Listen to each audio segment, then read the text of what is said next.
वृद्धावस्था एक इंसान के जीवन का वह समय होता है जब उसे बहुत सारी बीमारियां अपने शिकंजे में कस लेते हैं। लेकिन तथागत गौतम बुद्ध का शरीर बुढ़ापे में भी बीमारियों से मुक्त था। उनकी चाल में एक अद्भुत चपलता थी। उनके चेहरे पर एक गजब का तेज था।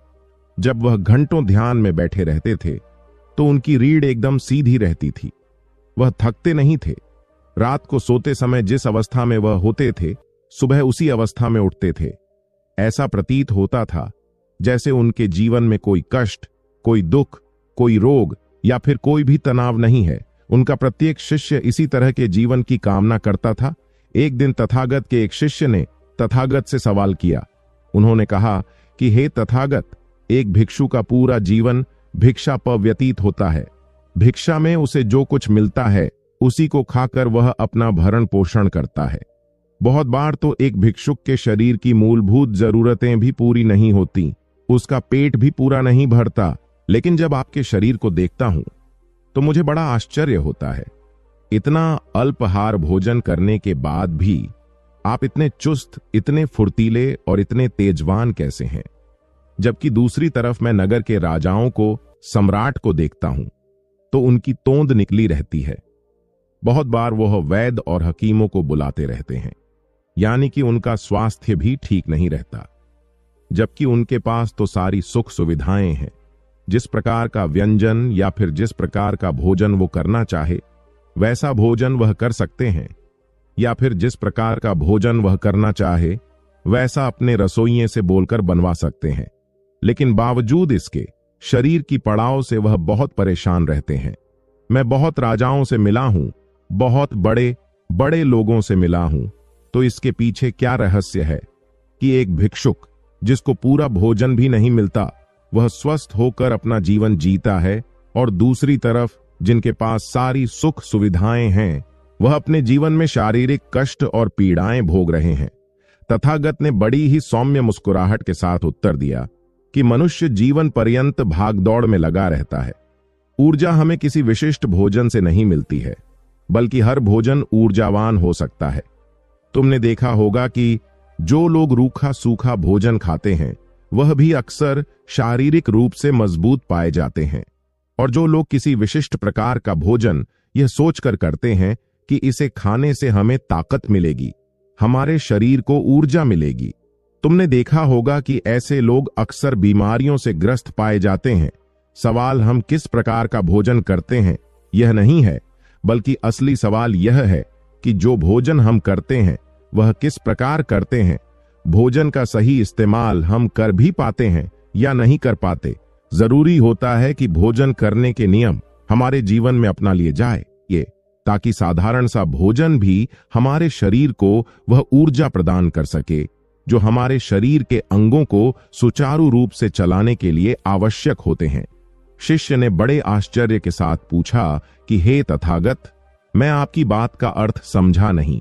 तथागत ने उत्तर देते हुए कहा कि जब भी हम भोजन करते हैं तो क्या वास्तविकता में हम होश पूर्वक अपना भोजन करते हैं? एक व्यक्ति किसी से बातचीत करता हुआ भोजन करता है तो दूसरा व्यक्ति अपने विचारों में डूबा डूबा भोजन करता है। भोजन तो उनका शरीर कर रहा है, लेकिन उनका मन इस भोजन करने में सम्मिलित होता ही नहीं है। और जो कर्म पूरा मन लगाकर नहीं किया जाता, वास्तविकता में वह कर्म कहलाता ही नहीं है। इसीलिए उसका परिणाम भी हमें कभी नहीं मिलता। मैं तुम्हें भोजन करने के कुछ आसन और कुछ नियम बताना चाहता हूं, जिनको अपनाकर कोई भी मनुष्य निरोगी होकर अपना जीवन सुखपूर्वक व्यतीत कर सकता है। अपने मन में पैदा करना बहुत आवश्यक होता है। उनके प्रति आभार व्यक्त करने से मन में प्रेम का उदय होता है और हमारा शरीर अपने आप ग्रहणशल बन जाता है। तीसरा नियम, जो कि हमारे शरीर की बहुत सारी बीमारियों को खत्म कर देगा, वह है कि सूर्यास्त के बाद कभी भी भोजन नहीं करना। रात्रि के समय भोजन करने से हमारा शरीर उस भोजन को पचाने के कार्य में लग जाता है। लेकिन अगर रात के समय हम अपने शरीर को कोई कार्य नहीं देते हैं तो यह हमारे शरीर की बीमारियों को खत्म करने लग जाता है। हमारा शरीर अपने आप अपनी बीमारियों को ठीक, उसकी मरम्मत करने की शक्ति रखता है। लेकिन पर्याप्त खाली समय न मिलने के कारण हमारा शरीर अपनी बीमारियों को ठीक कर ही नहीं पाता। देर रात्रि में भारी भोजन करने से पूरी रात हमारा शरीर उसको पचाने के कार्य में लगा रहता है, वह कभी खाली हो ही नहीं पाता है। इसीलिए हमारे शरीर में जो भी बीमारियां पैदा होने लग रही हैं, वह हमारा शरीर अपने आप ठीक नहीं कर पाता है। सूर्यास्त के आधे घंटे बाद तक आप भोजन कर लीजिए या फिर उससे पहले भोजन कर लीजिए, लेकिन रात्रि के समय भोजन करना शरीर के लिए हानिकारक हो सकता है। तथागत ने आगे कहा कि देखो, अच्छा भोजन वह माना गया है जो हमारे शरीर के साथ हमारे मन को भी प्रसन्न रखे। खाना खाते समय झगड़े के भाव रखना, किसी ऐसी जगह पर बैठकर खाना खाना जो साफ सफाई वाली ना हो, जो गंदी हो, या फिर ऐसे व्यक्ति के साथ बैठकर भोजन करना जिसके मन के विचार अच्छे ना हो, तो उससे हमारा मन कभी प्रसन्न नहीं हो सकता है। आवश्यक है कि खाना बनाते समय जो मनुष्य खाना पका रहा है, उसके मन के भाव प्रेम से भरे हुए होने बहुत आवश्यक हैं। अगर वह घृणा के, गुस्से के या फिर झगड़े के भाव रखेगा तो खाने में उसी प्रकार के गुण सम्मिलित हो जाते हैं। हर खाने का अपना एक विशिष्ट गुण होता है और यह गुण और ज्यादा अधिक हो जाता है जब यह मनुष्य के गुण के साथ मिलता है। अगला नियम बताते हुए गौतम बुद्ध ने कहा कि खाना जितना सुपाच्य होगा, जितना आसानी से पचने वाला होगा, उतना ही गुणकारी होगा।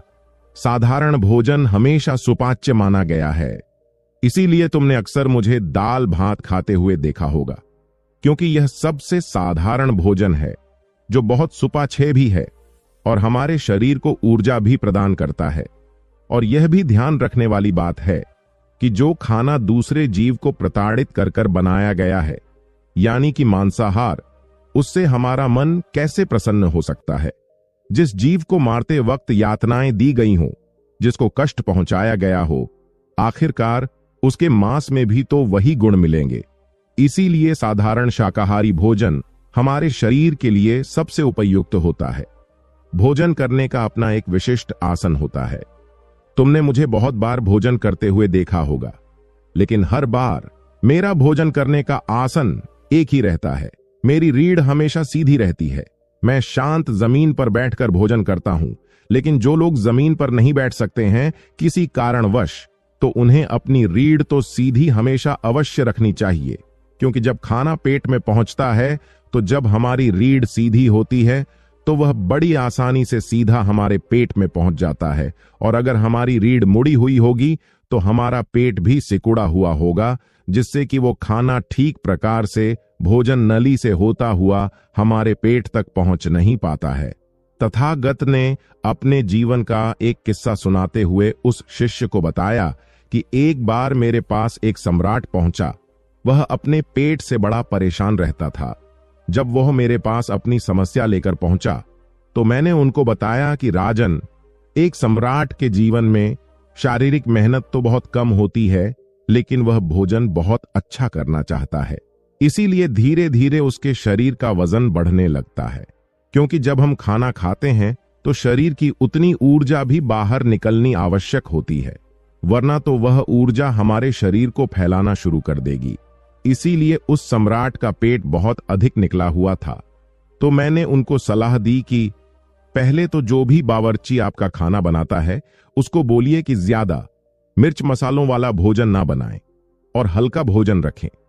अगर आपको शारीरिक मेहनत करनी है तो ही ऐसा खाना खाएं जिससे कि हमारे शरीर को ताकत मिलती हो, लेकिन खाली बैठे अगर आप देसी घी या फिर मांसाहार जैसा भोजन करेंगे तो शरीर को उसे अपने अंदर समाहित करने के लिए अच्छी प्रकार मेहनत करनी भी आवश्यक होती है।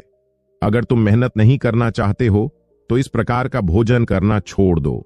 हल्का भोजन करो, साधारण भोजन करो, कम मिर्च मसालों वाला भोजन करो, जिससे कि तुम्हारे पेट में कोई भी बीमारी या कोई भी समस्या पैदा ही ना हो।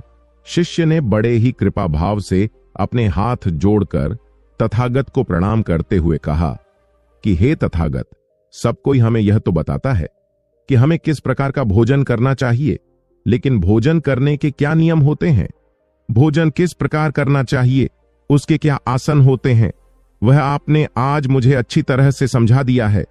मैं आपका बहुत बड़ा धन्यभागी हूं। मुझे जाने की आज्ञा दीजिए। इसके बाद तथागत अपने उस शिष्य के साथ वन की तरफ घूमने के लिए निकल जाते हैं। तो दोस्तों, कैसी लगी यह कहानी आपको कमेंट सेक्शन में जरूर बताना। अच्छी लगी हो तो इस चैनल को सब्सक्राइब करके नोटिफिकेशन बेल को जरूर प्रेस कर देना। तो मिलते हैं अगली वीडियो में, तब तक के लिए अपना ख्याल रखें। धन्यवाद और नमो बुद्धाय।